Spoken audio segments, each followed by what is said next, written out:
Sebenarnya banyak seni-seni sastra di Aceh yang tidak berkembang. Sago ID, jangan lupa subscribe dan nyalakan loncengnya.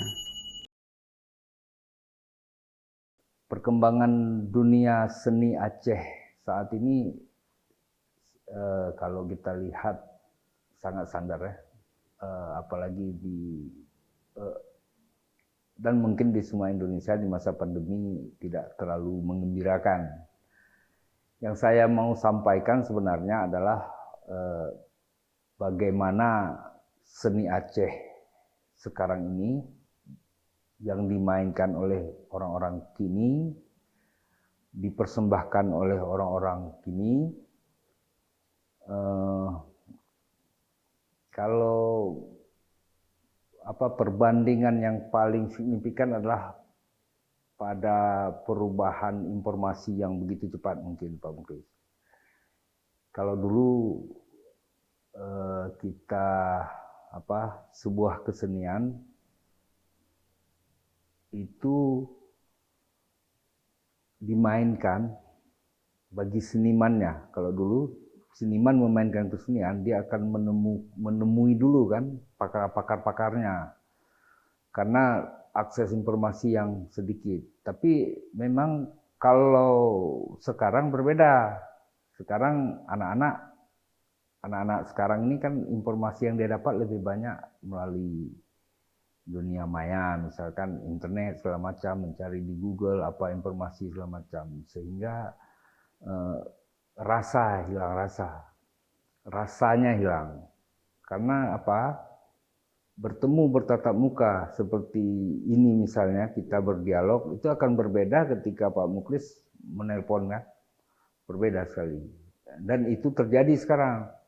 Ini yang tadi pagi viral, saya lihat ada di media nasional memberitakan Saman Gayo hari ini. Tadi pagi saya lihat di CNN Indonesia kalau nggak salah, memberitakan pertunjukan Saman Gayo di luar negeri, tapi disaksikan oleh UNESCO. Nah, tapi yang memainkannya perempuan. Kan seharusnya kan laki-laki. Saman itu nggak ada perempuan. Saman Gayo itu, yang namanya Saman Gayo itu pasti laki-laki. Nah, ketika perempuan yang memainkan, kalau dulu memang miskomunikasi. Orang menyebutnya itu Saman, bisa dipahami. Tapi setelah Saman mendapat tempat, setelah Saman diakui sebagai benda bukan keajaiban dunia, diakui sebagai milik dunia oleh WHO ya, yang mengakui UNESCO. Setelah itu diakui, kemudian orang paham bahwa seni itu Saman adalah dimainkan oleh laki-laki. Tapi kenapa saat ini ekspos kembali bahwa Saman dimainkan oleh perempuan? Nah, ini kan menandakan tidak dengan rasa dia memahami seni itu. Tidak dengan rasa. Kalau dia dengan rasa mungkin dia pahami filosofinya dulu, dia pahami apa itu Saman segala macam, baru dia memainkan. Sebenarnya di situ. Nah, efek lain di Aceh kemudian beralih ke Sedati seperti itu juga Pak. Sedati saat ini tidak mengalami kemajuan. Yang pertama, panggungnya terbatas. Yang kedua, transfer seni itu sendiri juga sangat terbatas. Dari dulu, pengetahuan dulu dan sekarang sangat terbatas. Mungkin orang mengetahui itu Sedati, tapi bagaimana Sedati sebenarnya juga nggak dipahami kan. Sekarang kan yang tampil-tampil kebanyakan itu kan Sedati pertunjukan, Bro. Kalau dulu kan Sedati tunang. Nah, kalau Sedati tunang jelas berbeda. Satu daerah sama daerah lain ketika dipertemukan punya khas masing-masing. Nah, itu perbedaan. Nah, misalkan Cehla Genta, Cehla Baguna misalkan. Mereka ini masing-masing punya daya tarik dalam bersedati, gitu. Jadi kalau Misalkan Syekh Lagenta disebut orang, dia punya gaya gerakan yang spesifik gitu. Nah, ketika Syekh Labaguna disebutkan, orang langsung menyebutkan beliau ini dengan syair-syairnya yang nakal. Seperti ada khas masing-masing. Nah, itu kan tidak dimiliki sekarang. Yang paling disayangkan sebenarnya, banyak seni-seni sastra di Aceh yang tidak berkembang. Didong, Sedati, tidak berkembang, Pak. Syairnya hanya itu. Inilah mungkin transfernya sampai ke generasi sekarang. Tapi kekuatan dan kehebatan penciptaan masa itu yang tidak bisa diimbangi. Yang pertama, panggungnya, Pak, diberikan. Panggungnya. Yang kedua, seniman itu diminta berkarya sesuai dengan seninya itu sendiri. Misalkan kayak di Gayo ya, ada tari tradisional penyambutan tamu, tari guel tuh. Dulu orang menyanyikan itu dengan suara, dengan vokal. Sekarang karena vokalnya terbatas, diganti suaranya misalnya dengan suling atau apa. Ini sebenarnya itu kerugian yang luar biasa sebenarnya. Ya, etniknya mungkin tidak hilang, tapi ini kehilangan biasanya dilakukan dia. Tapi karena keterbatasan orang, maka dia dimainkan dengan instrumen suling misalnya. Ini kan kerugian. Harusnya bisa terus menumbuhkan penyanyi-penyanyi baru kan dengan gaya tradisional sebenarnya. Nah, itu satu. Yang kedua, fasilitas kesenian tradisional itu, fasilitas musik tradisional, fasilitas seni tradisional itu harus dikembangkan juga, Pak. Harus diperbanyak. Saya tidak melihat misalkan bagaimana daerah itu bisa berkreasi tanpa ada bantuan dari pemerintah misalnya. Misalnya bantuan pakaiannya bagaimana segala macam. Karena jatuh-jatuhnya sebuah seni tradisi, ini pengalaman saya di Jakarta. Kenapa seni Aceh mahal waktu itu?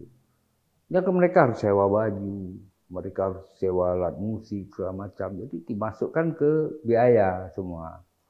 Nah, ketika sebuah sanggar dia memiliki fasilitas itu, ini kan bisa diatur, Pak. Gitu. Nah, tapi di Aceh sekarang ini juga tidak merata itu ada. Jadi memang masalahnya paling utama adalah di fasilitas mereka. Fasilitas. Nah, terus yang ketiga, perlu ada pakem di setiap seni supaya tidak mudah hilang. Misalnya gini, ada tari Melayu di Tamiang misalnya. Tari Melayu yang biasanya dimainkan pakai gendang Melayu, dimainkan pakai ini. Nah, sekarang diefektifkan dimainkan dengan keyboard. Kalau udah dimainkan dengan keyboard, karena dia joget-joget, keluarga senang, syuting. Setelah dia syuting, dia tayang ke medsos.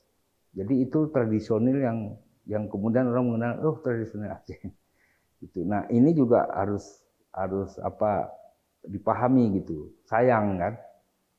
Oh biasa main serampang 12, serampang dung pakai gendang, pakai akordeon, jogetnya udah pas. Sekarang diefektifkan. Pakai keyboard satu, kemudian goyangnya sembarangan, ya kan? Nah, harusnya yang harus kita ingat, sebuah bangsa yang besar ketika dia mampu mentransfer kebudayaannya kepada orang lain.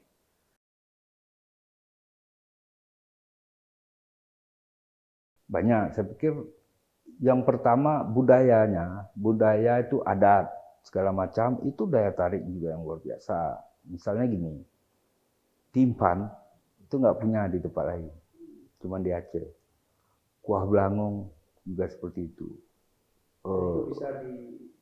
Sangat bisa dijual segala macam, dipariwisatakan dan macam-macam itu tradisi. Cuman jangan terjebak. Kuah Belangong ini kan sering menjebak. Misalnya setiap kampung membuat acara besar dengan kuah belangong, kan modalnya besar tuh Pak, kuah belangong. Nah, ini sering terjebak. Tapi jaga kuah belangong tuh harus kita pertahankan bersama-sama, harus kita sosialisasikan kemana-mana, supaya orang juga melakukan hal yang sama terhadap kuah belangong. Seperti halnya orang melakukan bagaimana mentradisikan masakan Padang misalnya, atau mentradisikan masakan Jawa misalnya. Nah, kuah belangong itu harus masuk ke orang lain sebagai tradisi baru bagi mereka. Itu yang harus kita kembangkan saya pikir. Kemudian kekuatan kita yang lain sejarah Pak. Sejarah kekuatan kita yang lain.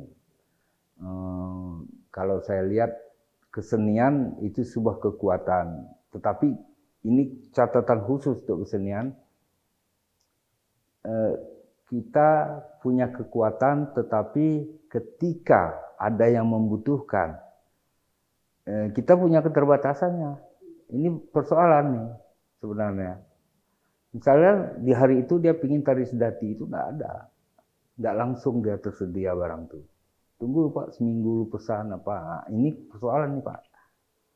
Jadi pariwisata kalau nggak dilengkapi dengan kesiapan seni, tidak dilengkapi dengan fasilitas kuliner yang lain, segala macam, menghambat juga pariwisata.